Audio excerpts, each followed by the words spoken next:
Are there any downsides to having a cell tower on your property? Like, is it ever a pain or a hassle, or can you think of any negatives? I mean, obviously there's a huge positive with the revenue from it, but I don't know, any reason why a person wouldn't want that? Yes. And there's one big glaring reason that you have to understand how to structure. Again, I go back to the word structure the lease correctly. The misnomer, the misunderstanding out there when you're leasing space for a cell tower, whether it be on your rooftop or on raw land, is you're leasing a certain amount of space, right? I'm leasing 1,000 square feet, 2,000 square feet, 3,000 square feet. That's correct. But you're also putting restrictions on the rest of your property if you don't understand how to structure. So a cell tower company will say, we're going to have the right to use this property over here for 30 years.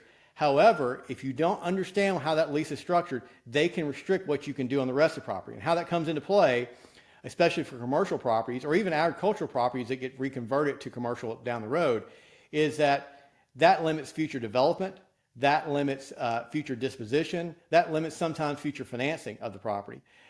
So you have to understand they're not just leasing those areas described, they're sometimes putting restrictions. So you have to limit those restrictions.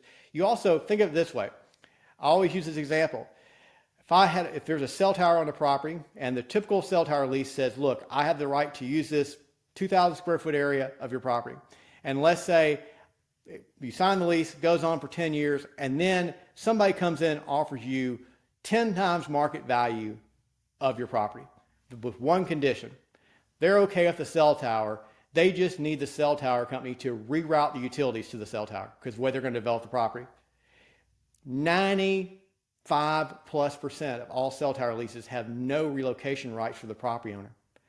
And I cannot tell you how many times we've been contacted, especially commercial property owners, and say, look, we want to redevelop, we want to sell our property, they're asking us to do this, and they haven't put in a pathway to deal with those situations. All these leases is about structuring to get you opportunities and pathways to deal with situations. Again, going back to what I said previously, people start thinking very small. They think about the rent. You have to think bigger. And property owners say, well, I'm never going to do this. It's never going to happen. They start to think about what's right in front of them and not the possibilities over a long-term agreement. So the biggest issue and the ways you can devalue your property if you don't do this correctly is you can give the cell tower company somewhat control of the rest of your property. And that becomes an issue. And it may not be an issue today. It may not be an issue 2 years from now, but it could be an issue. And I always tell people, I use the example, my dad and I used to go hiking all the time, always carried a compass, always carried a compass. And he told me when I was very young, he says, I know where we're going. We've been here 100 times, but I always want to make sure I have a pathway to get out.